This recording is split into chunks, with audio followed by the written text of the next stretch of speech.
challenging. We shot 2 weeks of it in the proper ocean, and then 6 weeks in a tank, and because there's limited daylight, we wouldn't have lunch breaks. We would just shoot the whole day, 13 hours straight through 4-foot wave pools. So, every moment even on the moments between, the waves are still going, everyone's being thrashed around. Most of the crew is in the water too, so it's hard on everyone, and it's really physical. I mean, just the in-between moments are physical, and then when you shoot, Jaume really likes to shoot things one big long shot. So, and he has cameras underwater, cameras on cranes, cameras at water level, capturing every different moment, and not saying, okay, this is just for that moment of the attack.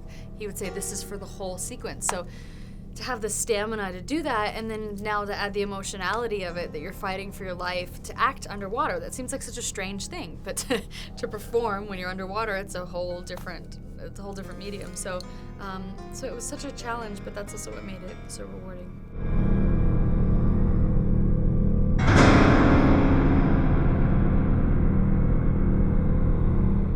Well, it's really about world building in your imagination leading up, because everything that you do on screen is also, because it's so physical, it's so in the moment responsive.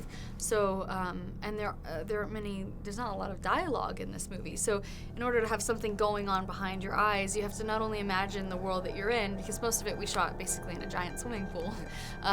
So not only imagine that world, but imagine where she came from, what she has to lose, what she has to go back to, what her home looks like. Because if you are in that situation, you'd be missing home, you'd be missing your family, you'd be missing your dog. What are those things that you would be thinking of? You have to build all of that in your head, and then build the actual ocean and the shark and all of that. So it's really about exploring your imagination a lot before you get out there, so that when you're out there, you can summon those emotions and those memories very quickly.